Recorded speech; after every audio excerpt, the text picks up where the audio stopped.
Okay, there we are. I see us now. Woohoo!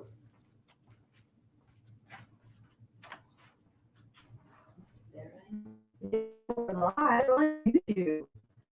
Hey everybody, Laura Abernathy Huffman coming to you from downtown 66, Waynesville, Missouri, in the beautiful ancient Ozark Mountains. And tonight we are here for our very first episode of Wayne's Vegas. This is a new live stream that we're going to be conducting on Saturday nights from 6:30 until 8 o'clock. We will have one weekend towards the end of July where we're going to be missing an episode. Who else in the room? I don't know how it works. Oh, hi, Christy. How are you? You can just kind of. Okay. So right now we just got Christy in there, but that's all right because people will be able to watch this on replay. So we have a special guest co-host tonight too. This is Cheryl Keaton from Eclectic Originals. Her store is right there on downtown 66, Waynesville, Missouri, in the beautiful ancient Ozark Mountains. And Cheryl, you've been down there for how long's it been now? I have been open for 7 years. Oh, well, will be in February. 7 so years. 6.5 years. 6.5 years in February. And since you've been operating down there, the people that come into your store, is it people that are coming in just from the local community, or how is that working for you? It's that the local community has been stellar. I get a lot of the tourists. You'd be surprised at how many people do tour Route 66 from all over the world, French and Italian, California, all over the U.S. Lately, a lot of transplants are moving to Waynesville and finding me. So they're moving here from Illinois, California, Colorado. So we're getting a lot of non-military people finding That's awesome. the area. I've noticed that we're getting a lot of new neighbors in the area too, and I think that's super, super cool. Well, I went down to Cheryl's store and took a look around the other day, and I didn't purchase this from you. I'm sorry about That's that. okay, huh? I didn't buy this from you because I had to get it Oh, no. from the mayor herself. Yes. I did want to take just a quick second to talk about Mayor Luz Hardman's book. It's called Small Town Mayor, and it is the political adventures in the Ozarks. Guys, if you've ever even driven through Waynesville, you need to pick up this book and read it. It's a humorous, authentic look at day-to-day life in small town politics. And Cheryl, you do sell this book, correct? I do. Luz brought some, was it last week? Time just flows together. So I have several copies available for sale. Excellent. And they're all signed. Luz just signed them all. So. Oh, cool. That makes it even more fun. Yeah. Who all do we have in the room now? NT Homestead. Oh, hi, Terry. It's good to see you. Whoops, I got to turn that off. NT Homestead. Oh, hi, Terry. Whoops, sorry about that, guys. You love going live, right? Yeah, I do love it. Yeah, because I'm not perfect, and this way I just get to show who I really am. So, one of the things, and Cheryl's going to kind of be monitoring comments for us a little bit tonight. Terry, I forgot how to throw the link up there. So I'm not going to be able to bring you up from the basement. Sorry about that. But Cheryl's going to be perusing the comments. We'll be saying hi to people as they come in and talking a little bit about this article. If you have any questions, throw them out there in chat, and me and Cheryl will get them answered for you. And if we can't answer them for you, we might just tell a little bit of an Ozark's tall tale. Yeah, and so it says there's 5 on. So just kind of say hey and Hey. let us know we're that you're here, and we will chat with you. And remember to like Laura's channel and subscribe and hit like and answer questions and all that stuff in the comments. You're hired. Yeah, smash that like button while Yeah. you're here, everybody. And I appreciate everybody taking the time to be here with us. So tonight's topic is called the Sodom and Gommorah of the Midwest. And I know that you guys can't read this, more than likely you can't. But it's by a gentleman named Ronald J. Lawrence. Ronald J. Lawrence was a newspaper reporter for the St. Louis Post-Dispatch. And he got assigned to come down to Pulaski County, down here to the Waynesville, Fort Leonard Wood, St. Robert Waynes Vegas area, excuse me, I've got a naked can. If anybody's got any koozies you want on air, send them my way. 203 Olive Street, Waynesville. So Ronald came down here and he was doing these investigative crime reporting is what he was doing. And a lot of his work was published in the St. Louis Post-Dispatch, and then it would get picked up by other newspapers. I think the Associated Press picked up some of his stuff. I know I've seen his stuff in the Kansas City Star and other places in the archives. So Ronald came down here and he did all this, and it wasn't even like really like undercover investigation. It was just like being out there. There's been accusations that were made that they allegedly, and I've never seen anything really that proves or disproves this, but there were allegations that were made that maybe he was down here as part of a political agenda and that he may have indulged. But like I said, I can't find anything to prove or disprove that. Sasha, don't you knock over my lights, girl. Go get in your kennel. Baby, go lay down. So after Ronald had all those articles that were written, and after the end of the story, basically, he compiled all of his articles and put them into this magazine article that was published in Crime Magazine. So if you haven't read this article, I think I put the link in the description. You can go read this article on crimemagazine.com. Yeah, I printed that in 2008, and I've saved it. It's so interesting. It's a great article, and it was one of the interesting things was a couple of years ago for me. Whenever I made the decision to write the Waynes Vegas book, which I am still in the process of writing, I took a couple of years off because things got crazy in my life and the whole world went crazy with COVID. But anyways, whenever I first made the hardcore decision that yes, I was going to write the Waynes Vegas book, a copy of this article mysteriously appeared on my desk at my office, and to this day I have no idea who left it there.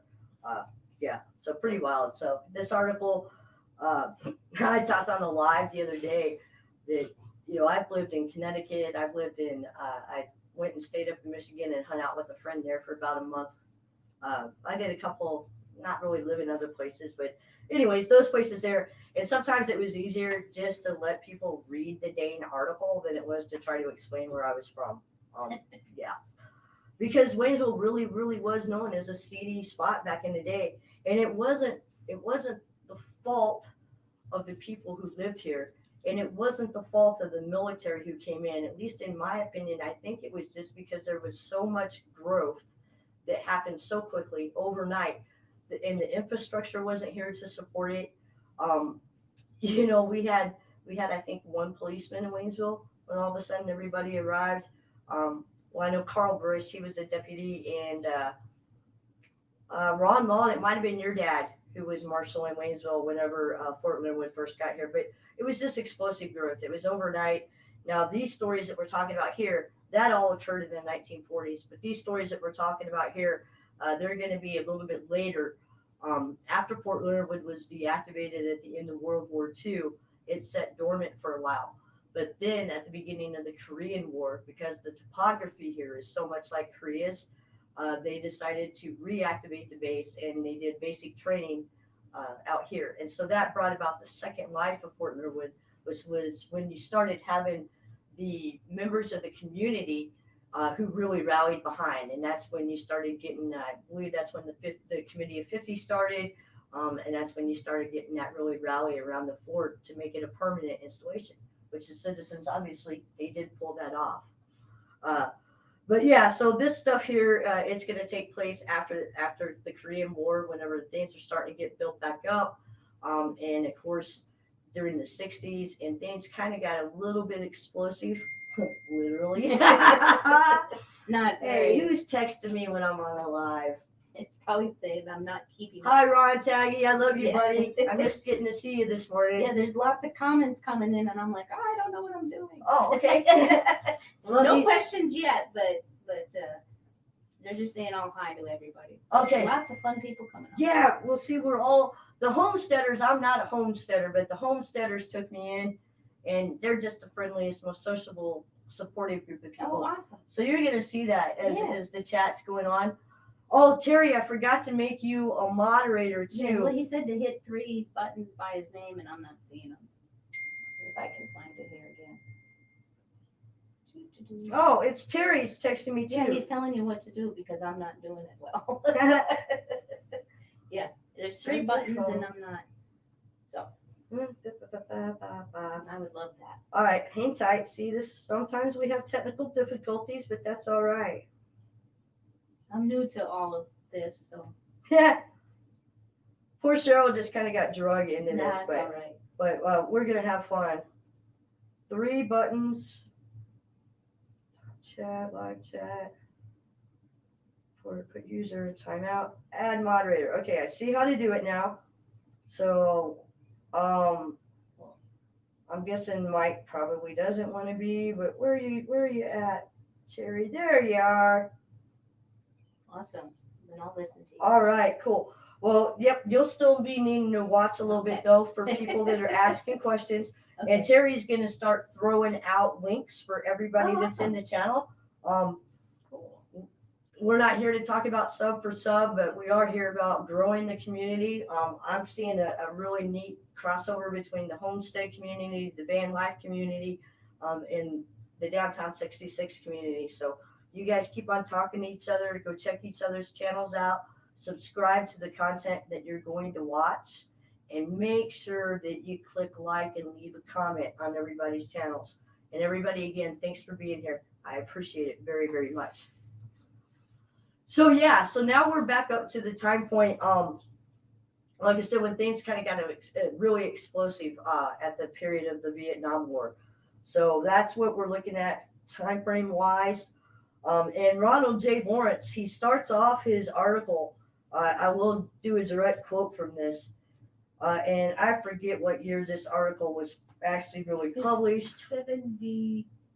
He talks about 1972 a lot, so early 70s. Okay. But I don't know when crime picked it up. Yeah. So I'm not sure what year he wrote this, did this compilation, but he says just 30 years ago, it was the Sodom and Gommorah of the Midwest. A monument to decadence and the pleasures of the flesh rising from the hills of the Ozarks in south central Missouri.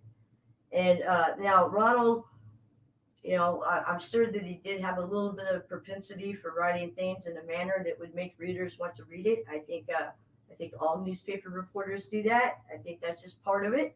But those are some pretty powerful words. He also goes on to talk about. He says, behind the veneer of serenity and virtue, beyond the view from the highway was a totally different community where the perverse prevailed. When night fell, so did moral constraints, and the sin pits came alive. It was home to hundreds of hookers, pimps, drug dealers, corrupt public officials, gamblers, organized crime, and hitmen. And he's not far off there. Of course, there is a little bit, he is being a little bit dramatic there.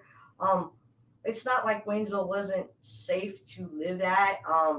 It's just whenever the military guys were able to use their passes and go out and recreate, sometimes that was things that were a little bit different than what we were used to, because we not to say that we didn't have any crime going on, before Fort Leonard got here, but when you get a whole bunch of military guys and just hard workers in general, getting ready to go to war, you want to go out and you want to blow off a little bit of steam. That had to be I couldn't even imagine going through boot camp knowing that I was going to war. I can't imagine that.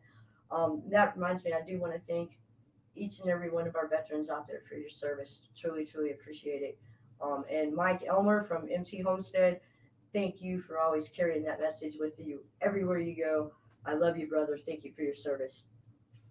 So, the types of things that were going on here were very, very different and very, very radical for rural Ozark mountain town that basically exploded overnight.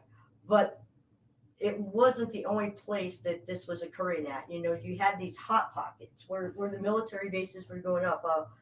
I think there was one article that it was one of the ministers, the Baptist ministers around here. They did pull together, and actually the Methodist ministers, all of them, they did pull together, and they decided to start fighting on this at one point. But I believe it was. I have completely lost my train of thought. You want to get me back on track, Choo Choo? Of the, I'm not sure, the Baptist, like a, I'm sorry. Yeah, hey, I lost it. It's all right. It happens. Yeah. So here a couple minutes whenever I'm talking about something else, and all of a sudden I go, oh yeah, that was it. Okay, Yeah. I'll listen carefully. Yeah, that'll get us back on the track.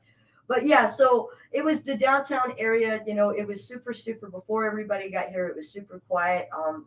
Although they did have illegal gambling in the county before the military base arrived, they did have they had prostitution cases, they had bigamy cases, they had rape cases, they had murder trials. The American life. It was still all the American life. It was a much smaller, less cosmopolitan scale. This courtier driving me crazy. Well, when you have that explosive growth in a small town and all these people from all over the United States, from the big cities are coming here, they're going to just bring what they're used to and not just do what the small town folk do. Does that make sense? That absolutely makes sense. And that brought my train back onto the track. Thank you, Choo Choo. Yeah, so like there was one of the Baptist preachers around here commented that this was the kind of stuff that we were worse than Phoenix, which Phoenix was like an Air Force base or something, Army base down in Alabama, I think it was. So these type of transitions from a civilian community to a military community, it's a natural progression. I don't think that you're ever going to be able to start a military base, at least the way technology was used at that time to fight wars. You're never going to be able to train war fighters the way that war fighters were trained at that point in time and not have the other things that come with it. It's part of life. It's I'm not condoning what happened, but you can certainly understand. So some of you people out there who are not familiar with Waynesville's history, you're going, well, what the heck happened? Guys, this place was nuts. It was absolutely nuts. What's some of the stories that you've heard, Cheryl? Is there any of them that stick out that we could talk about? Sure. Well, we got here in 1999, and when we got orders to come here, my husband retired military, and we got the orders, and everyone's like, Fort Lost in the Woods, you're going there. You won't believe how horrible it is. And then when I first moved here, I worked in Rolla for Special Olympics. And when I said, I live on Fort Wood, the Rolla people, if you're here, I apologize. I don't mean to offend anyone, but they would be like, oh, you live in Fort Leonard Wood? How do you do it? And I'm like, so it was just shortly after a lot of this happened. So yeah, in 94, this was still very fresh in times. Absolutely. And so like with this article, the Sodom and Gomorrah wasn't, the people up here weren't military, but the military was the people, the members of the military were the demand, and the supply is what was creating the problem. Exactly. Anytime you got a military community coming in a spot, I mean, you guys have probably watched Deadwood. Do we have anybody asking any questions yet? We're just kind of talking with each other. Yeah, good deal. So yeah, it was kind of like Deadwood. So the community went from being very, very quiet.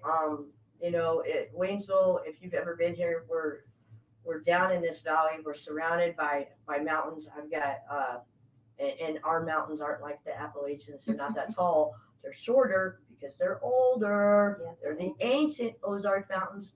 But I'm down here in this bluff, kind of surrounded by all these mountains, and life was different in Waynesville. It was just very, very quiet. It was very, very. Mayberry was probably a little bit cosmopolitan to Waynesville, and then all of a sudden, just all these people came in. Now, Ronald Lawrence's article, like I said, he focuses a little bit more, in the 60s and 70s. One of the things that had happened back then, he tells a little story where he had interviewed a lady. There was a runaway. She was from somewhere up in northern Missouri, and basically what happened was she was out. I guess if I remember right, she was walking around or walking For somewhere. the first story. Yeah, Yeah, up like northeast Missouri. It doesn't say the town she Yeah. was at, but So she ended up meeting a guy, and they kind of went and hung out, and they did take place in some illegal activity, I'm sure, and they had a quick joining of souls, I guess is how you would have put it, maybe. What was that TV show? Did they say Make Whoopi? Was that the oh, old the TV make show? whoopee. Okay, so we're gonna That assume. was Love American Style. Oh, Love Remember American that? Style. That make whoopee. So we'll just assume that they did that. Anyways, this poor chick, she catches a ride with this guy. She ends up being brought down here in the hills. And a lot of these stories back then at the time, that's one thing I absolutely want to differentiate on, is that all these stories back then at that point in time, they called everything Waynesville, because St. Robert did not exist until 1953. Before St. Robert was St. Robert, it was normally called Eastville. But to the newspapers, basically, unless you were Crocker, Dixon, Richland, it was Waynesville. Everything was Waynesville. It didn't matter if it was on, out there towards what we call the main gate today. It didn't matter if it half the time I'd see stuff from Devil's Elbow even where it's listed as Waynesville. But so a lot of these criminal activities that were taking place, it's now don't get me wrong, there was a lot of them, even just right there on the main drag, and we'll talk about some of those as these episodes go on. I'll point some of them out to you folks. But a lot of the operations at that point in time, Highway 28 was still a very, very rural highway, and there's all these hills and hollers off of Highway 28 because they're running a ridge line above the Gasconade River. So a lot of these places were built, carved out of these woods, basically just clearings. But there was plenty of activities that were taking place up and down the main drags as well. But so this poor Kathy chick, she gets drugged back, to what was probably shacky trailer type conditions, and she woke up. She had been sold into the sex trade. The gentleman that she'd had that casual hookup with, he sold her to a pimp for $400. And yeah, she had no choice in the matter. Yeah, and then I guess poor Kathy, I guess it would be very, very hard to, 1 second you're being yourself, even if you had a drug problem, which it sounded like. And she was only 16. Yeah. It sounds like this poor girl had a rough life. Yeah, and she figured out what was happening, and she probably had sex to get drugs, but she never had a pimp, and she didn't want to do it. But she kind of They beat her into it. Yeah, they did, and literally the beatings will continue until morale improves. And I think according to this article, it sounds like she had maybe one trick, and then she was able to escape. So that's good on Kathy's part. But I'd like to know who she is now. Right. And I'm pretty sure too that the name Name's Kathy changed, in here. I'm pretty sure actually that Kathy's probably not even her real name. So the way I do things, guys, whenever I'm talking about things like this, of course I wasn't there at that time. So whenever I go back and research stuff, if a name appears in the public records, if it appears in the newspapers, I will use that name because it is a matter of public record. But if there's just rumors about stuff, no, I'm not gonna name names that have no credible evidence to them. We might talk about the stories in a way that shows how things were at that time, but without identifying people. But yeah, if your name was in the paper, I don't want to say you're fair game because it's not like this is an attack. Right. And basically too, I do want to go on the record as saying this too. One of the things that made me go ahead and decide to write Wayne's Vegas was after J.B. King came out with his book Frozen, which talked about some horrendous murders that took place on Fort Leonard Wood. It is one of the most fascinating reads. I'm not sure why this book hasn't been made into a movie yet. I'm fully expecting that. But check out JB Keen on Amazon and order the book. Or come to Frozen. my store. If you're, Eclectic Christian, Frozen Yeah. Tears. sorry, because now That's okay. now I'm looking and I know that I've got everybody from Australia. Oh, you can go to Amazon too. Yeah. But no, if you're doing Route 66, pop in. Yes. Sorry about No, that. that's okay. See, the last time I was talking on live stream, I don't think there was anybody local there at all, and I was just talking to my homesteader buddies. So, yeah, great book. So, but anyways, in JB's at the very beginning of his book, he makes it a point to talk about how Waynesville and St. Robert are not the towns today that they were back then. So all these things that we are talking about are in a historical context, and that's how it's presented. And the history, the craziness that went on in this area at those times, again, Hollywood, come knocking on the door because this stuff is just wild. You're not really going to believe it, but it all happened, and it makes us unique in so many ways. Because now I did say, there's this activity happens with other military bases as they were being built, but other military bases weren't at Route 66 at the very beginning of World War II, So I like to say that we're at the intersection of Route 66 and national defense. So our history, those changes that the military base brought along, even though sometimes it's ugly, it's part of our history and it interests people. I'm sure that our lives, I know that we're going to start just generating all kinds of views because as the word gets out, especially into the Route 66 communities, this is a popular subject. And so instead of us hiding it, I think it's time. It's all in the past now. Yes, some of the names still remain the same around here, but I'm not the same person my father is, and my father's not the same person his father was. So this is all historical context, folks. Historical context, and this history is something that is going to generate tourism in our area. I'll be honest with you guys. I'm planning. I want, one of my goals is I want to be able to get a trolley, and I want to be able to give tours in downtown Waynesville. But I want to be able to go up into St. Robert and go down the spur and show you where these places were. Yeah. So it's not an attack on anybody at all. It's about celebrating our history, blemishes and all, because nobody, no town, nothing is ever perfect. It's how we react. And I think that Waynesville and St. Robert have reacted and recovered nicely now. I think they should be applauded for it. And now I think it's time to let people know our story because nobody else has a story like it. Now the Attorney General pulled them out of that, but Yeah, that's another story. Exactly. How are we doing there? Doing well. People are just kind of talking to each other still. And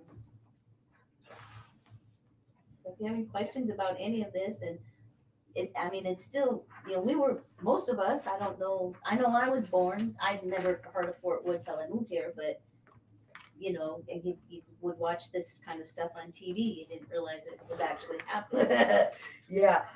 Yeah. That's like whenever I was a little kid, that movie came out, Fatal Vision, about the guy, I think it was the surgeon that was down at Fort Bragg, that he killed his family, allegedly killed his family. Well, actually, he was convicted for it.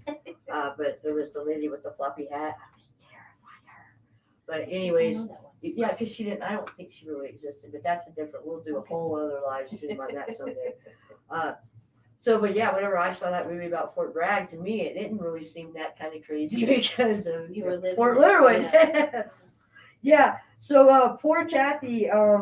Yeah, she got sold into the sex slave industry here in Pulaski County. She was able to escape. Ronald Lawrence, and he talks in this article about prostitution activities that actually took place out on Fort Leonard itself. Again, Tiffany at PAO, Amanda, some of you others out there. This isn't an attack. This is just how history happened. But Ronald J. Lawrence talks about how the prostitutes would actually go out on the Fort Leonard itself in the main cantonment. Is that how you say it? Cantonment. You taught me how to say it yesterday, and I've already messed it up. Cantonment. Yeah, and I might say it wrong too. That's just It Well, looks don't like. tell me to say No, it that way. you know, then it I sounds So they would go out there. There was a madam in the area named Rita Smith. Uh, One of the probably the club name, if anybody still recognizes some of the club names that she was most famous for was Birdland, out there off of Highway 28. I think she had one called the Brass Door or the Red Door. I can't remember the other ones. But Rita Smith was just point blank up front about it that she would go out there to the NCO club, usually later on in the which evening. would be the Audie Murphy, the one that is closed now, but it was the Audie Murphy. I Because that believe was so. the NCO club. Yeah, it would have been also the same place where the murders, where the white crosses are at Devil's Elbow. Those guys, Okay. that happened there Okay. as well. I believe. I'd have to double check that. JB, if you're on here, can you let Cheryl know if I'm right on that? I'm not sure if you're here, buddy. If not, you should be. Was she Well- from here, Miss Smith? Or No, Madam? no. Rita Smith, no, she was not from here. But yeah, but she would talk, and actually most of the people that just like watching Deadwood, if all of a sudden, I'll be honest. Well, I never lie, so I don't know why I say I'm honest. But my grandpa, one of my grandpas down in southeast Missouri, he came beating feet to get up here to help build Fort Leonard because the country was coming out of an economic depression.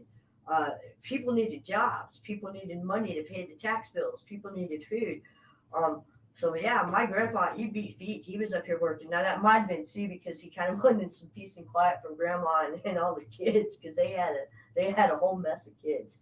But so people would come here to make their fortunes, and it is true that some of the names of the people who formed the city of St. Robert, the city of St. Robert founding fathers, some of them came here to get a new start, to break off from some past activity, and some of them came here to make a new start to continue some of that activity, and that's just boom towns. That's how they're founded. That's how boom towns come about. They don't have forced growth produces something quite different than natural growth. Yeah, because like Waynesville, St. Robert, we didn't have the railroad didn't go directly through. No, they It was missed a this. little north, so we didn't have that boom. And I even read somewhere where they wanted to take the Waynesville county seat away because there was nothing happening. It was all up in Crocker area. That's true. And then Fort Wood brought that back. So Exactly. So we digress. Yeah, to be honest with you, Waynesville, before Fort Leonard Wood came around, Waynesville was a very, very well known vacation spot in the Ozarks with Route 66 coming through. And it's still a famous spot in the Ozarks to go vacation, to go kayaking, fishing, and I could talk for days about that, but I won't. So, anyways, to get myself back on track, Choo, where the heck was I? You're talking about Rita. Oh yes, Rita, Miss Rita. Yeah. So what she would do is she would go and she would take some of her girls and she would go out onto the Fort Leonard Wood, onto the base itself. Later on in the evenings, as things were starting to wind down at the NCO club, and her and her girls would circulate throughout the club.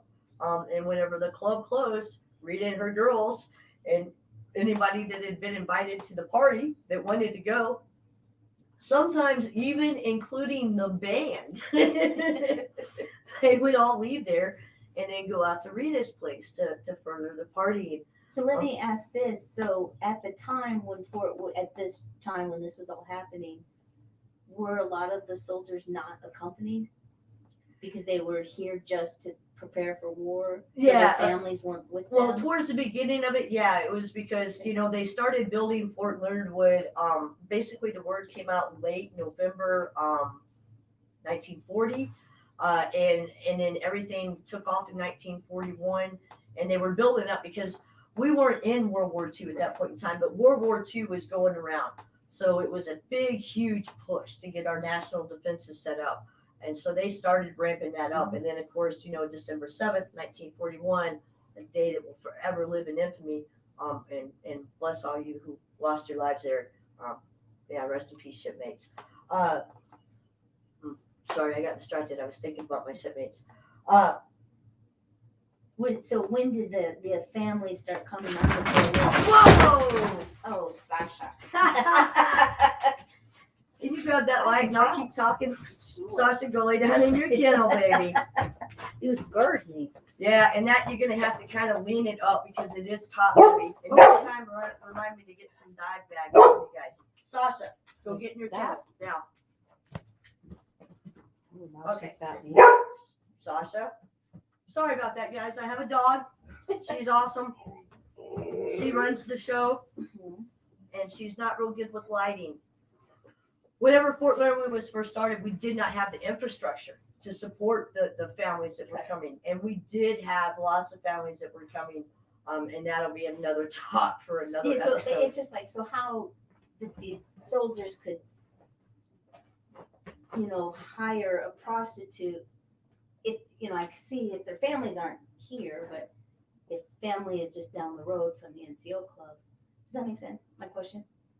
Well, yes and no. Okay. Let's just agree to say that this was happening, Yeah. and then we'll go back. We'll circle back into that. Okay. Yeah. So they were going on the Fort Laramie itself, and then coming back out. Let's see here. You had in this story here. He talks about.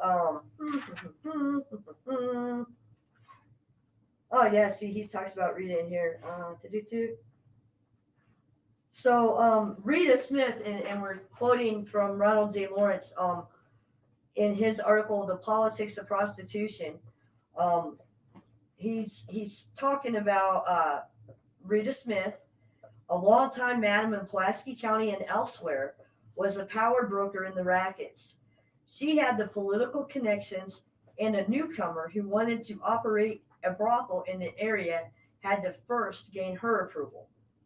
She was interviewed in an after-hours unlicensed bar she owned. She freely admitted that she kicked back to the two aldermen. It was no big deal. And Lawrence quotes Rita Smith as saying, "Both Glasscock and Palmer would deliver guys to my place. They would get a fee for each customer they brought in. It was just an arrangement we had."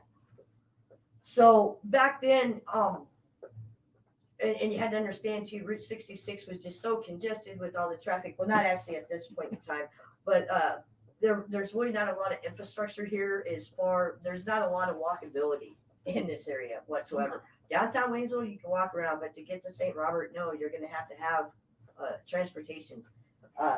So the cabs were a huge industry here. And we actually had a couple of cab companies that people that were moved from, I think Illinois was one state. I think another group of people possibly from up in somewhere north of us, started a cab company up here. But the cab companies, they were, if an army marches on its stomach, well, it recreates in the cabs around here, at least back then. Yeah. So yeah, the cab drivers, they were on the front lines basically of what became the pimp war, and the cab drivers, they were racking in the bucks, because what they would do is they had, whether they were working with Rita or working with Bob Neil Carson, they were getting money for whichever house that they were delivering them to. And yeah, there was some councilmen that were involved in it. Also, and one of the things that they would do too, for the, you were talking about the married guys. Mm-hmm. Basically, I'm assuming that's what you were, well, married.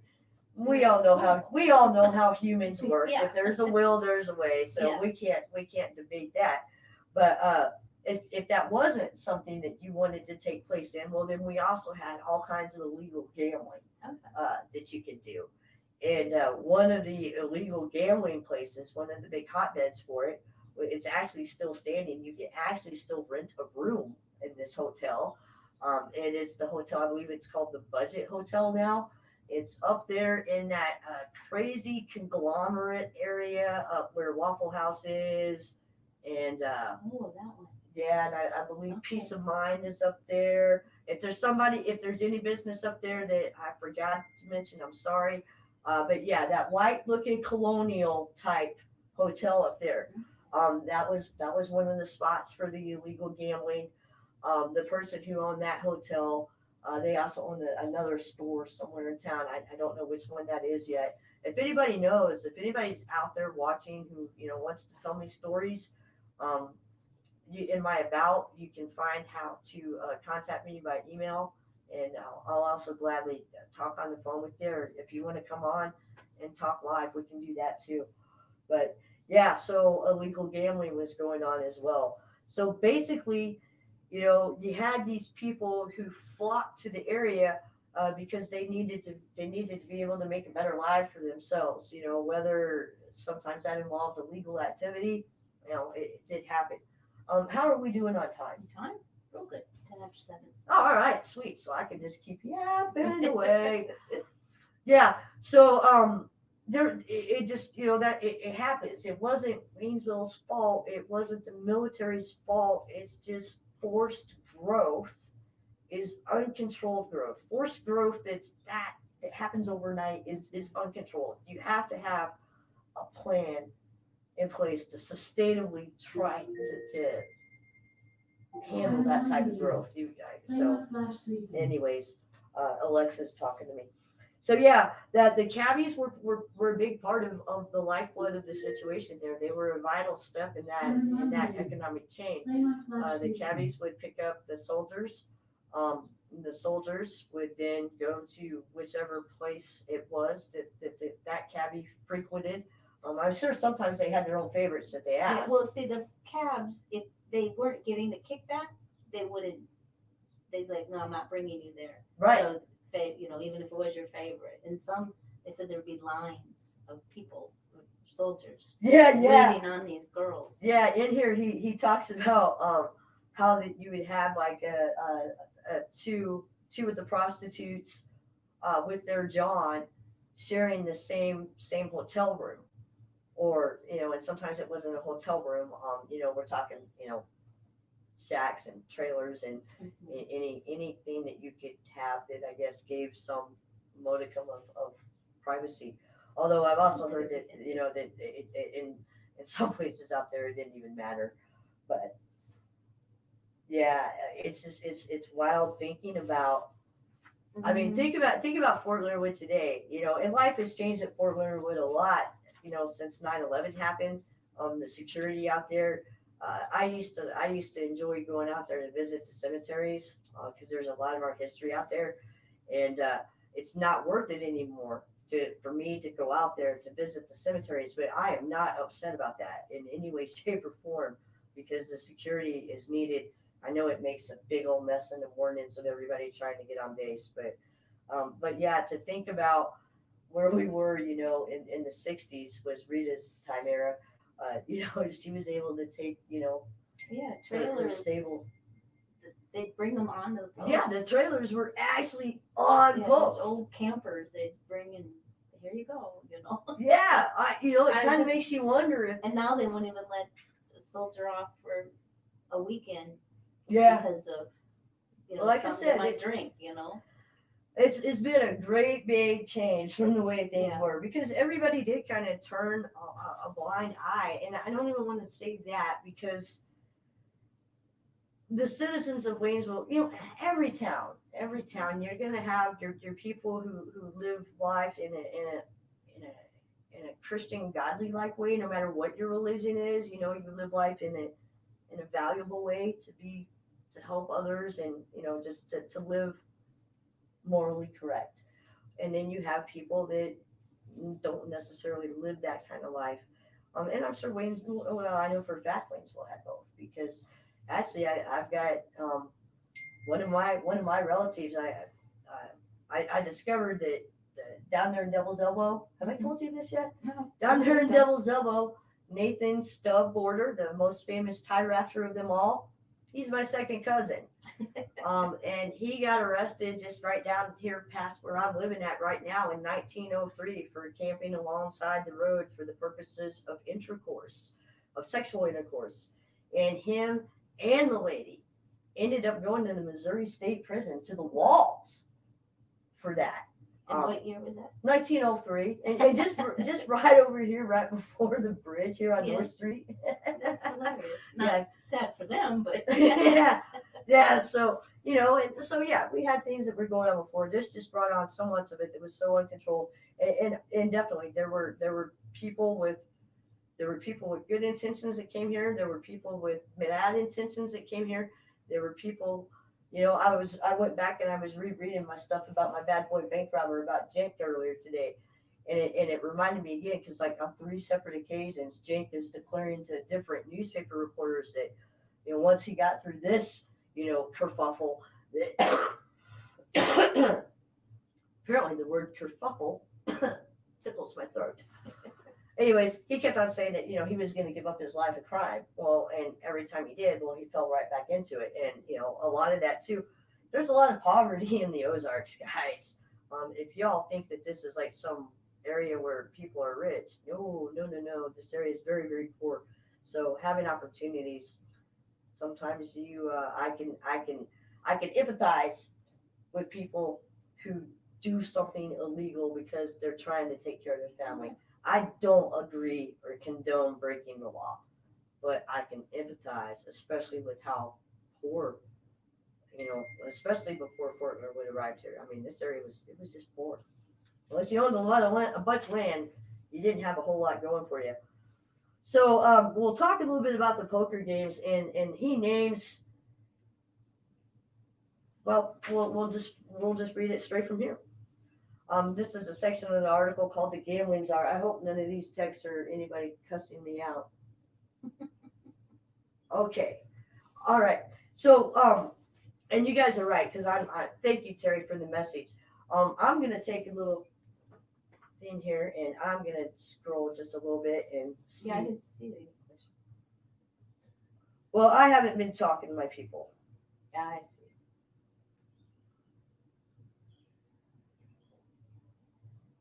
Oh, Lori, what? Oh, I'm sorry that your hen got killed. Oh, wow. Did you guys just have an earthquake? No, that was the light falling. They asked us. Oh! We had an earthquake. But it was. I'm E. I'm under my business because that's my Gmail account. Oh, okay. So that's who E is. Okay, so all right. I got you. And my chat's not really. I think I'm caught up now. Yep, Sasha's on the couch. Let's see here. Let's just scroll back through and let me see who all is here so I can talk to everybody. Somebody had a snake. Oh, hey, Jackie Wellborn, hello. Mike and Terry, hello. Hey, Mom, I love you. Oh, Denise Severs from Pulaski County Historical Society is here. That's awesome. Thank you, Denise. Lori and Greg from LG Homestead, wonderful people. Go check out their channels. Go watch their stuff. And she's always helping out, being a for everybody, and she's a very, very kind, nice lady. Sending love to you. Oh, hi, Simply Dan. Simply Dan had to help me out the very first time I tried to do a live. She had to walk me through it. I apparently do too. Gail Southern Living, hello there. Hooper's Mayhem Aussie style. I hope you're staying moist, mate. Who else do we have on here? Alrighty. Hey, Crazy Ed. I was watching you earlier, bud. I'll go back and click the like button. I had you running in the background while I was trying to Sasha-proof my lights, which didn't work out the way I thought it was going to. So I was listening to you while that was running, and I'll go back and get you a like and a comment on there. Hello, my friend Max down in Springfield. I love you, lady. This is cool. I'm getting text messages from people, too. This is awesome. See, this is what makes the live so fun. Yeah. Terry, thanks for getting me back on track. I guess I felt like I was Johnny Carson there for a second or something. I don't know. Yeah. Anyways. Simple Love Like Crazy. Simply Love Like Crazy. Hello, it's good to see you. Yes, Christy. Christy, guys, she's working on history for Crocker, Missouri. Okay. So expecting some good stuff there because yeah, we can do all kinds of neat tourism stuff around here, even with those towns. And Christy, she's like one of my. I just geek out on her historic work. She has a master's degree in history, and yeah, she's a great lady. All right, and Denise, wow, Denise is down here. The museum is not going to be able to open quite this summer, but they're planning on coming back in full force. There's going to be some cool stuff going on with that too, so that's going to be awesome. All right. You're welcome, Christy. All right, so yeah, sauce is on the couch. I'm going to do a better job of keeping this on my lap too. And it's I just didn't train Cheryl. I know. I just had her sit down on the She says, couch. look at these comments. If there's a question, answer it. I didn't see a question. Sorry. That's all right. We're all good. So we'll do a better job of that now.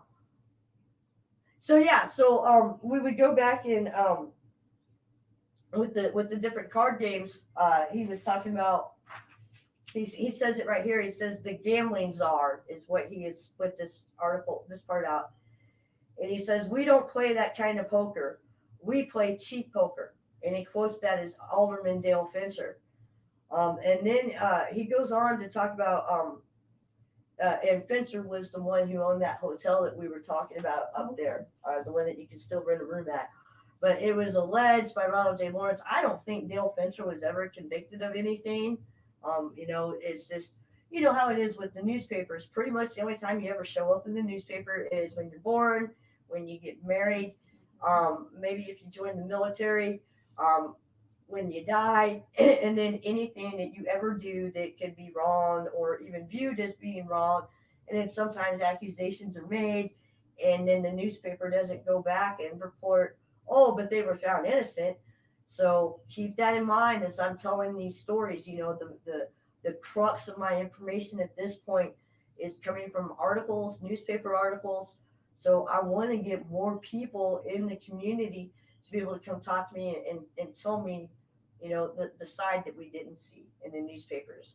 Bob Neil Carson, if you're watching tonight, I wish you would get in touch with me, dude. I'd really love to hear your side of things because I know that nobody can be bad all the time. Every human being's got something good about them. And Bob Neal, whenever I look at the newspapers, all the newspaper shows is just bad stuff about you. And I'm sure that there's something more. Rita Smith, she's passed away now. I've spoken to one of her family members. And I tell you what, Rita touches me. Rita impresses me. Because and let me keep my phone going here too. Yes, anybody out there watching, please go out and volunteer with the Pulaski County Historical Society of Museum, our Museum and Historical Society. They've got this building down here that's just got incredible cool stuff in it, and basically there's no pay scale going on. Denise and her husband are the people who are in charge of all this. They've got all the responsibility of it, but they're volunteers. In the historical society, I'm a lifetime member. I got a bum leg now. The historical society is aging. We actually have a member who's going to be having a significant birthday later this year. But we need youth. We need younger people. Like that's one of the things I adore about Samantha is she's younger, but she loves this history. And so we need to kind of create that kind of vibe. And whenever we talk about this seedier side of the history, well, let's face it, guys, sex sells, and people like that kind of stuff. And it's true. It happened. It's factual. We've got what happened, what didn't happen. Let's talk about it. Let's get people interested in it. Let's get some new blood going. With this being a transient community, I think it's hard for us all sometimes to connect. And I'll be honest, at one point in time, I used to get upset. Whenever I first started looking at the history of this area, I would get upset because all the old stuff's gone. They tore it down when they built Fort Leonard Wood. Well, now that I'm a little bit more mature and a little bit of a better historian and see things a little bit differently, especially after my time at my previous employer, uh, wow, I'm getting myself all riled up and I jumped off the track again, Choo Choo. I do that to myself It's okay. all the dang time. Anyways, get out there, get involved. Oh, yeah, that's what I was going to say. If we start telling the stories of these buildings, because what's happened is we were left we've got a snapshot in time here of how a community became front and center on national defense. You know, we've got all these houses that survive here that were, some of them were built overnight and they're still standing, you know, that we're here to provide the housing and the infrastructure. Our story has a lot of appeal. And I think that if we can start loving on these buildings again, I'm so proud of the Historical Society and the old Stagecoach Stop for loving on the old Stagecoach Stop and loving on the old courthouse, because that's why those buildings, that's why people are attracted to those today. And once we start realizing the history of these buildings, I think we're going to find that, especially for our military families, that it becomes, it's our military families' history too, because you know those of us who have been in the military, we're family. So you know the from the local perspective, it might be that was Uncle Ralph's house, but from the military perspective, it might be from, oh yeah, well that's where Grandma Fred, who names their girl Fred? Oh Fred. my goodness. Well, that's where Grandpa Fred and Grandma Frederica. Myrtle went and had lunch after they got married at the courthouse. Then it becomes our military. It becomes all of our history, and then we can all start loving on those buildings, loving on all the buildings. So yeah. Mhm. Was it you telling me, or was it someone who came in? Good night, Lori. I appreciate you being here. That came into the dive shop where he was trying to find where his grandfather got married, because they met at a dance, those dances on Uh-huh. board. I can't remember. Was that you or did they come? I think they came into the dive shop They must have came in and the dive was shop. saying they were just trying to find someone who would know. I don't know. It was just a neat story. You're rubbing off on me. I digress. Well, we used to have people coming into tourism bureau Yeah. all the time who would say, well, you know, my family got married here in 1954. Where would they have gotten married at? And whenever they find out that the courthouse is still here, oh, they can't wait to run down the hill and take pictures of it. Um, the USO building, which is now beyond any type of repair. But it was yeah, the Nichols Apartments. It was looking fairly decent there for a little while compared to now. But people they get a thrill out of coming down here and taking pictures of that, because they knew that, you know, that was where their grandpa first danced with grandma. So yeah, it's So there was good stories too. It wasn't all this CD past and yeah, but the people CD, blowing people up and stuff like that. right. Absolutely. Yeah, it was never like that. But on Saturday nights on Wayne's Vegas, we're gonna focus on the CD stuff. Yes. So yeah, getting back to Grandma Frederica. Oh goodness, Terry, you crack me up. Oh Denise, thank you. Hey Denise, she says that she love you both. Yes. Yeah. Love you, Denise. Thanks for all you do. It was good to see you, even though it was down the block today. No, Ron, Taggy, I love you, buddy, but I can't talk to you at this moment. I'll call you back after the live stream. So I started, my laugh sounds weird to me now. So yeah, it was alleged that these poker games, not only were they illegal poker games, and again, I do want to stress, I don't remember if Dale Fincher ever got convicted of this or not. This is all allegations at this point in time until I go back and look at my notes. But supposedly the card games were then set up as well. So you were rigged. It was rigged from the very, very beginning. And Ronald Lawrence does talk about a local businessman here who, it's a sad story. I know who the person is. They're not named in this article, so I'm not going to mention their name, but their name is mentioned in other articles. So at some point we we will be talking about that. But it's a sad story because this, at least from my point of view, you got this guy who he ends up going and gambling with all these other guys, and he didn't know that the dang thing was rigged. Yeah. They had people. They had according to Mr. Lawrence here, and I do have I have spoke to somebody who was at some of these things who says that this stuff is true, but excuse me, that Coca-Cola just gave me mouth bubbles. Mouth bubbles. It sounds so much better than belch. Mouth bubbles. Not bad manners, just good soda. Yeah. Hashtag mouth bubbles. Let's see what happens with that. Let's see if we can get that trending. Anybody want to let Jimmy Fallon know? See, here I am again thinking I'm a night show host or something. So, so anyways, these card games, they were rigged. So what they did was they had, it was like a casino experience, I would assume, because you had roving, there was somebody there that was serving drinks. And they had another system that they would do where I guess at one point in time they had a plant go into one of these games, and by a plant I mean somebody on the house's side. I'm not talking like a fern or anything like that, but yeah, they had a plant go into the card game, and the way they had it set up was that the person that was serving drinks. Well, yeah, I'm not going to let anybody serve me drinks while I'm playing cards. I'm sorry, because you're not going to be looking at my hand behind that. But yeah, that's what was going on.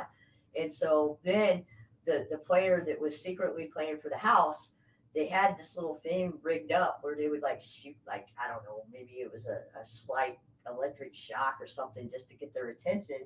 But I guess they would do it kind of like Morse code, Yeah. where they would let them know what was in the hands. And so the house, even just in an up and up casino, and God, I hope I can't get sued by all these casinos, but I think it's pretty common knowledge that it is alleged that the casinos, the favors are always in the house, and in the casinos today, like the ones in St. Louis, of course, they're operating, by laws and legally. So if it's in their favor now, can you imagine what it would be like trying to play in that type of an environment where they're literally cheating to beat you, allegedly, literally cheating to beat you. And the one plant didn't realize he'd get that shock, and he kind of squealed. And Yeah. Oh, no, I'm having a heart attack. Yeah, he said he was having heart issues. Was it Semper Son? Yeah. Oh, I'm coming this time. What was Elizabeth. her? Yeah. So so that family, they actually did end up declaring bankruptcy, and that's where it does become a matter of public record. But yeah, that's just, I don't know, man. I don't think I can. I just don't have it in me. I don't think I have the smarts to try to cheat at cards. I'm not good at playing cards, so I just wouldn't want the consequence. well, You'd take now back and shot. yeah, that could happen too. I got a friend in Springfield, and I know she's watching tonight. She's not commenting on the chat. Hey, Jane, how are you doing? Jane Holly, you're up in Washington State now. I think you're still with your sister, right? You'll have to answer and let me know. Can you watch for Jane's answer? It's good to see you, Jane. I'm glad you're here. I appreciate you showing up. Jane actually lived in Waynesville for a little while, so she's kind of familiar with some of the places that we're talking about. And she gives Frog Rock 2 thumbs up, and I give Frog Rock 2 thumbs up as well. But yeah, so anyways, long and short of that, I'm not good at cards, so I wouldn't have been any good at that. I guess I maybe could have driven people around in a cab, but you don't want to ride in a cab with me now, especially after dark. Yes, she is still with her sister. She runs the downstairs of her house. Oh, okay. All right, cool. Well, tell Martha I said hello, and love you, lady. Thanks for being here. So then, Ronald Lawrence goes on and he starts talking about Willie Calvin, and Willie Calvin. We'll just read the very beginning of it. A new hood in town, and it says Willie was the man, the big man. He was the kingpin. and that's credited to an underworld source. And then he goes on to talk about that at the beginning, it seemed like some of the prostitution rings were basically being carried out by members of the black community, and so what ended up happening was, you had Willie Calvin and Rita Smith and some other people who were established here, and then allegedly Bob Neil Carson came in, and it set off some people called it a race war, a pimp war, but it's all alleged that Bob Neal basically wanted to come in and get a cut of what was already going on. And now, even though Bob Neal, maybe though we all agree prostitution is illegal. Um, Although it wasn't as illegal then as it is now, which is part of why all this stuff kind of was able to go on, and we'll talk about that in future episodes. But Bob Neal Carson, even though maybe some of his intentions and some of his activities were absolutely criminal, and I will say that because he was convicted, um, but he did some good things for the community, although they might not have been considered good at that point in time. But the the Sunset Village of the Ozarks, the building. If you're heading east on Old Route 66 from St. Robert, heading towards Rolla, but just on the outer road section, you go past Uranus Fudge Factory and General Store. Hey, Louie, I don't know if you're watching or not, but saying hello to you. But whenever you go right past Louie's place over on the left, the one that's got that kind of intricate, weird dome. And I say it's weird. It's not weird. It's a different style of architecture for around here.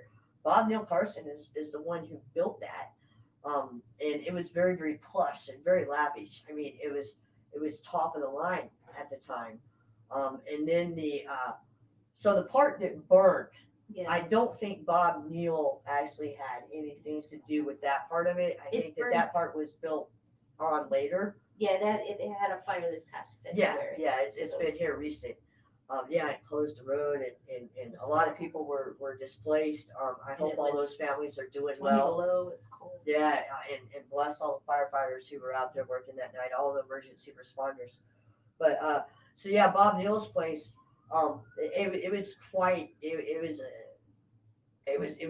really, really modern and contemporary for the area, and it's that building's still here. It's still serving a purpose today. So people leave footprints, and sometimes I don't know. So Bob, that's part of why I'd like to talk to you, dude.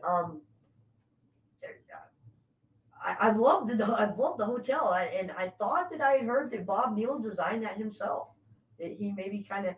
I know that the bungalows, when you're looking at the place and you've got the round part in the middle, and then there's those little bungalows off to the side. I know that those came on a little bit later, but I'm pretty sure that he designed those as well. So Bob, if you happen to be watching, feel free to chime in. And like I said, I'd love to get to talk to you. I'd love to have you sitting right here someday. Me too. That would be so awesome, Bob. Who knows? Maybe we can get Hollywood to make a movie about you, and maybe you can get some profits and be able to have money to pass down to your family, because I know family is important to you. I've heard that about you from several people. So old Calvin, he was from St. Louis, and he was the one where Kathy actually got taken to, and I should have looked back through my notes today. And I didn't do it. I had a friend come over. I got to spend some time with it was the first time she got to visit my house today. So Shelly, I had a great visit with you today. That was awesome. So I didn't go back to look at my notes to match up exactly who had what club.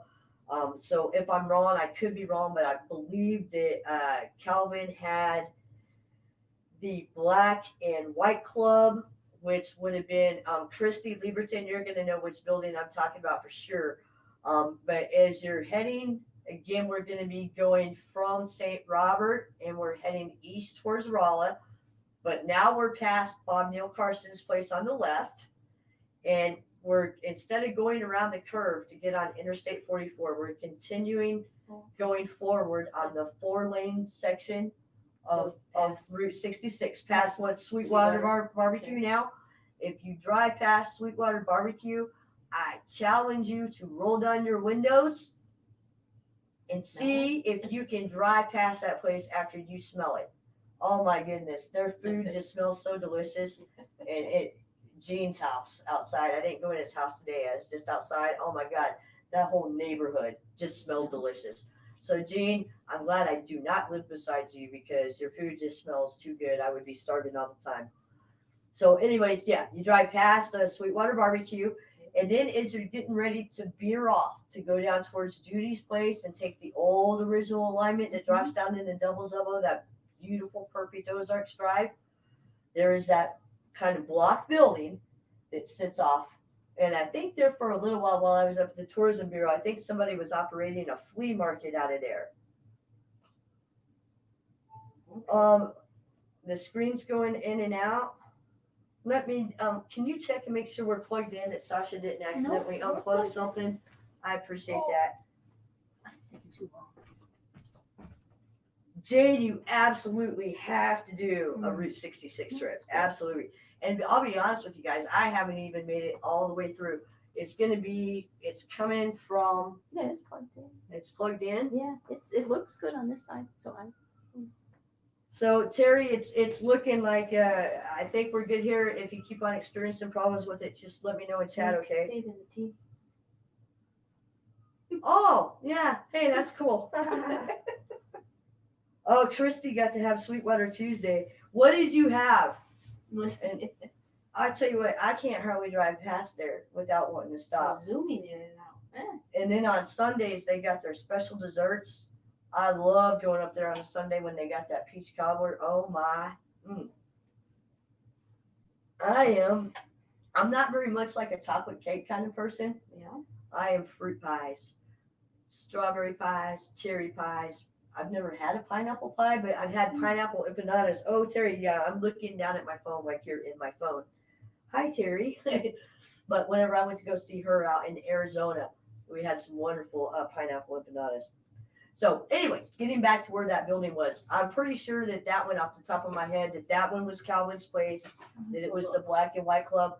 I know for a fact that it was a house of ill repute, a bawdy house, bawdy, B-A-W-D-Y, as Terry Primus calls them. It absolutely was. Another one that we can talk about, and again, I don't remember at this point in time, without having my notes in front of me, of who owned it or what the name of it was. But so now we're going to be coming from Fort Leonard Wood. So we're going to be heading out the main gate of Fort Leonard Wood, and we're going north on what I used to call the spur whenever I was a kid.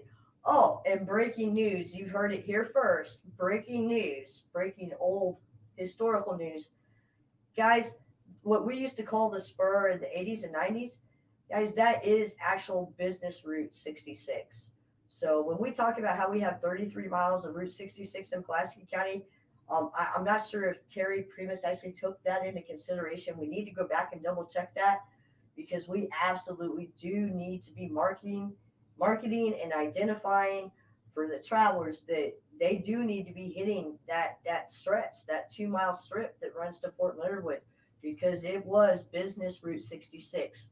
Before that road, it's been moved just a little bit, and of course, it's been improved throughout the years. I put the air quotes around there because for the life of me, I do not understand why you would build a road system where your fire trucks cannot turn around.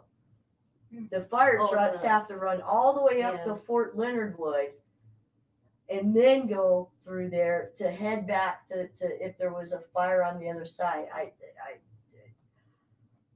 Anyways, that's a whole different story. But yeah, that's business Route 66, guys.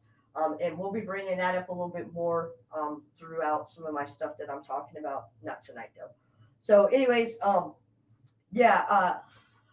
whenever you go through the light and you're going to continue north on Y Highway, and then it's like the third house on the right. It's kind of across from, there's a church building now. But whenever you look at this house, it kind of looks just a little different. It's rented now. At least the last time I was up there, different cars there. But it kind of looks a little out of place because it doesn't really look like there's enough windows in it. Okay. And that's why there's not Is it enough the windows club? in it, was because it was actually one of those concrete block clubs. It wasn't Like originally. across from Laura's? Yeah, like across from Laura's Jewelry.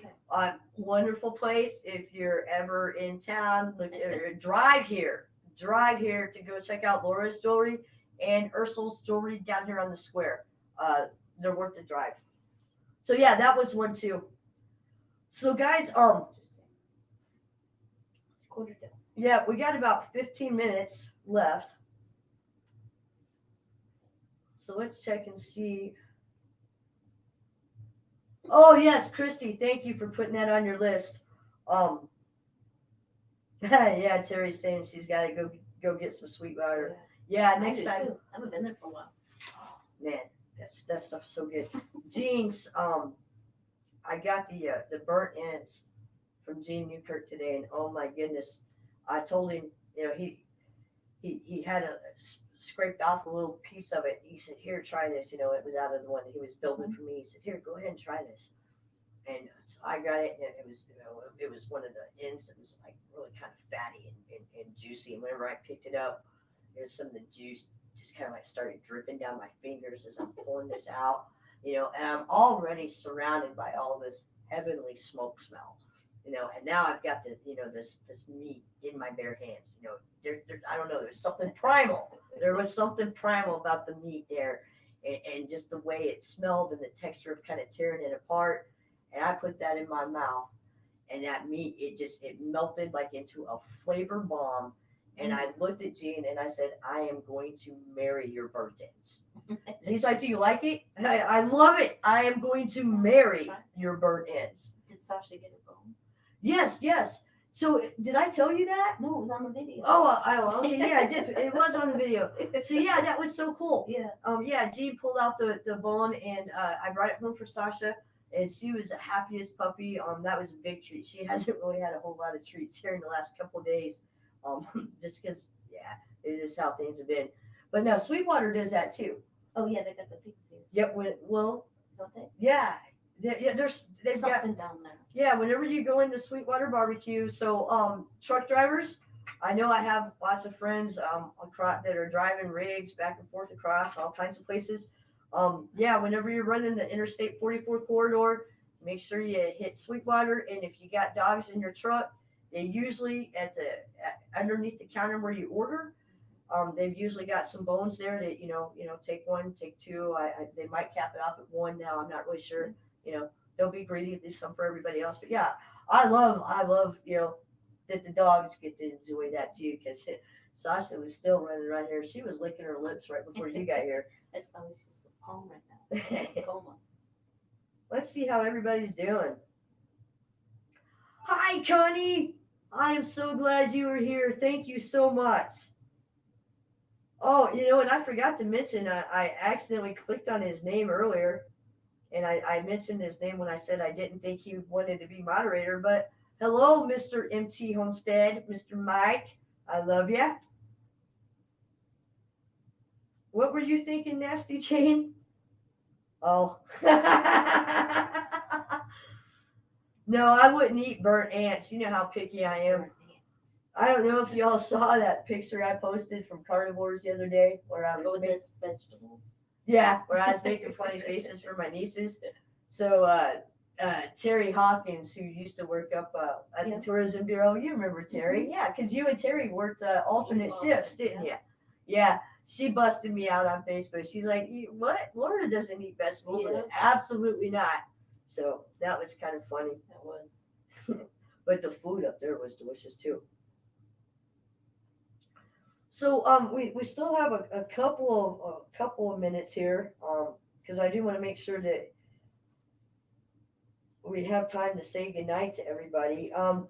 Hey, I think there's supposed to be some storms coming through, so if anybody's keeping an eye on that, I hope everybody's all right, and kind of shoot us a warning, let us know. because we're sitting down here in the valley. But like I said, we'll be all right. So yeah, Willie Calvin, and if I remember right, I think Willie Calvin ended up. It says in the back. Does it? The Is last he? pages says what happened to everybody. Not what they're doing today, but just after the raid, after the attorney general came in and cleaned up the area.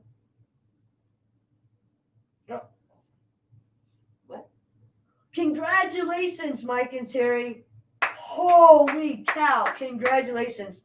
Mike and Terry, they've just hit 993 subscribers. That guys, they just started their channel in January and they have been so successful because they are so downright genuine and authentic, and they've developed this great big circle of friends. And this circle of friends, they're all so amazing, and they're taking me in, just because I'm like, I went to high school with Terry, and Terry, I'm so happy for you guys. Thank you for everybody who's watching Mike and Terry's channel and helping them grow. And Heather Hopper and Julie Mack. Oh, hi Heather. Hi Julie. I appreciate you guys being here. Absolutely. We're going to be winding it down here in about 10 minutes or so. But I was just going to go take a look, and you were saying that they cleaned up the area. Yeah, the I can't think of his name right now. Dan Ford. Yeah. Came in and did the raid and kind of brought the prostitution off the post. I put some little notes in this. Yeah. What did I say right there? Daisies. Oh, is that to have anything to do with any of these that just changed the name? Well, I tell you what, next time for next week, Mhm. because we can continue the Sodom and Gomorrah storyline next week, because there is still quite a bit in here that we haven't covered. So we'll go back and we'll answer some of those, because I noticed. Oh, Christy, awesome! Thank you for subscribing to Mike and Terry.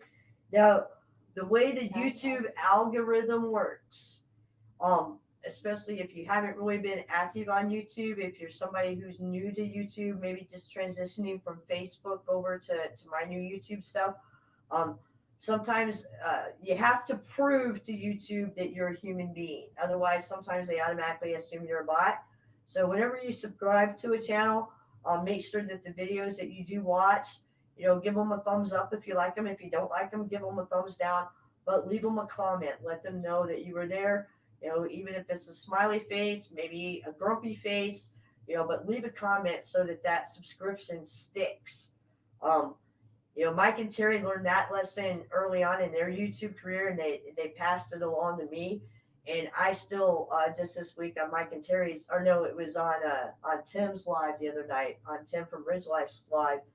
I found out that I thought I had subscribed to Country Road Cures, but I hadn't. So now I've got that subscribed, and I get to watch their stuff, which is cool. And now they're at 998. 998. Can we get MT Homestead? I'm going to channel Tim from Ridge Life right now. All right, Tim from Ridge Life, I love you, buddy, man. You don't understand how much of an effect you have on my life. So let's see if we can get Mike and Terry up to 1,000 subscribers while we are on live tonight. 998. Come on, guys. We're keeping it going. We've got Christy in there. We've got Cheryl has subscribed. Yeah. Denise has subscribed. Now you're Jerry Lewis Telethon. Yeah. I have all kinds of different sticks, if you will. Max, if you are still on, if you could go subscribe. I want this to happen while we're all live here together so badly. Come on now. Hey, if you're watching, call your friends and have them go on right now to YouTube and subscribe to MT Homestead. We've got 6 minutes before we end this live, and I tell you what, guys. Can somebody in the chat please teach Jay Holly? Can you guys? Whoa! Christy's saying we hit it. I still need somebody to show Jane. If you could put it in the comments on how to do that, I should be able to do that when I'm on my phone and I'm out of my element at the moment because I'm so super stoked. So super stoked. Christy's saying we got it. We got it. Excellent, excellent, excellent. Mike, Terry, are you guys jumping up and down and cheering? Woo-hoo! Woo! Woo! Oh, goodness, goodness. Ha, ha, ha. I love you guys. I love you guys. I love everybody on this live stream right now. I love everybody who is subscribed to Mike and Terry. I love YouTube. I love life. Life is good. Life is really, really good. Even when you're living in the Sodom and Gomorrah of the Midwest. Yeah. The former Sodom. and Gomorrah of the Midwest. Life is good. Oh my goodness, you guys. That is just so super exciting. Terry, can we assume that you and Mike are going to be going on live here in a little bit maybe? Or am I putting you on the spot, throwing you out of your element? I'm sorry if you are. I mean, I gotta tell you, sometimes I'm watching you guys whenever I'm in my underwear. So if you guys are watching me in your underwear and don't want to go live, I kind of get it. Come on now, you watch stuff in your underwear sometimes, don't you? Yeah. What was the last I just thing? don't announce it. See, YouTube, it's Yeah, a different world. the What's the last thing you watched in your underwear? I don't know. Now my mom lives with me. I'm covered. Oh, yep. Yeah, see, I'm single and free now. So, yeah. I don't know. I do enjoy not having all kinds of stuff wrapped around me. All right, this is so cool. So, guys, we're going to start winding this down. What an exciting day this has been. I started the day off. I went down and I checked out the second Sunday art show. Second Saturday art show. Thank you, Tutu. I went down and checked that out, and I didn't realize. I don't know why I didn't think about it. Well, because I was thinking about the live stream. I didn't even go inside the building. I guess there was more artists in there. Okay. I'm not sure how that works. I should have went inside. I was able to see Jackie and give her a hug though. So that was cool. So I went and checked that out. And then I went and looked at some stuff going on at the park. I'm still not sure what that was. It was a fundraising yard sale. Oh, okay. I wondered why there was a bed and mattresses in the park. Well, it's Sodom and Gomorrah. It's the Sodom and Gomorrah of the Midwest. So if you bought the Sodom and Gomorrah of the Midwest bed today, congratulations. No, we're just kidding. The two don't have anything to do with each other. So yeah, that was going on. Shelly coming over to see me. Getting those wonderful burnt ends, having Cheryl here doing this, our very first one, and then bam, Mike and Terry hit 1,000 subscribers on YouTube. Awesome. They are not going live tonight because they're editing their 500 subscriber video, and I'm sure she doesn't want to admit it, but in a week. Awesome. Yeah. It went 500 to 1,000 a week. Oh yeah. So I might be talking about this wrong because they're the homesteaders. I'm not, but I believe that they're giving away a very cool egg incubator system. I mean, we're talking. Yeah, it's a generous giveaway, and they're generous people.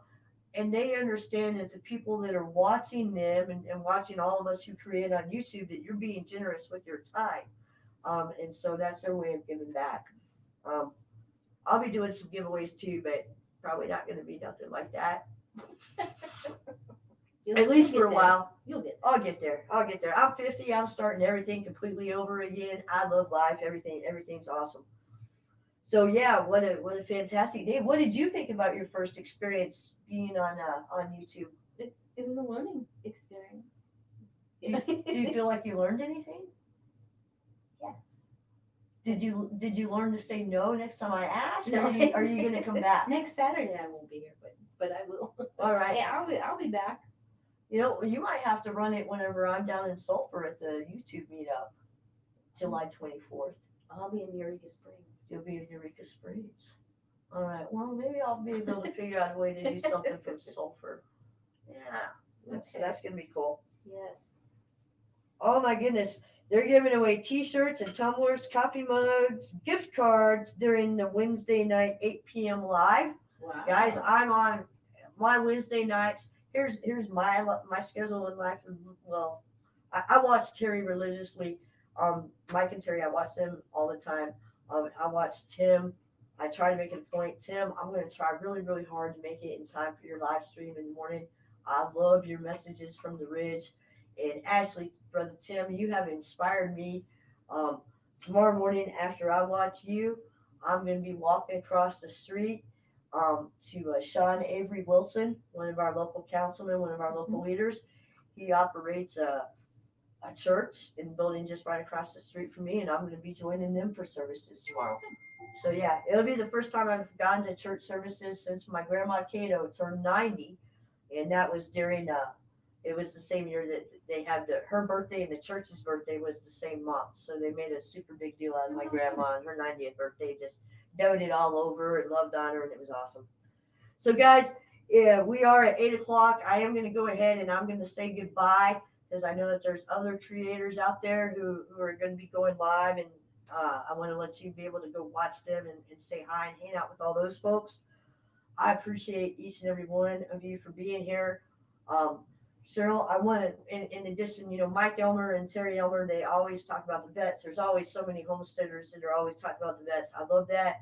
I carry on that tradition. I'm Navy vet. Miss Cheryl here is Army wife. And our community here is filled with veterans. Yes. If you've never thought about coming to visit for Waynesville for any reason, let's say you don't care about our wonderful Route 66.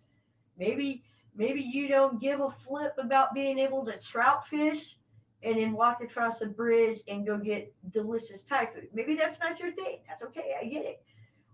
Maybe you don't want to be able to go to a cruise in, with authentic cars and feelings on Route 6. If that's not your thing, I get it. Route 66 is about experiences. And come to Waynesville, skip all the other stuff if that's what you need to do. Come to Waynesville just to enjoy being surrounded by all of our retired military veterans who live in our area and our active duty soldiers, airmen, Marine Corps, and Navy that are stationed here. Guys, when you're interacting with business owners and just everyday people in Waynesville, the odds are really, really high that you're dealing with a veteran.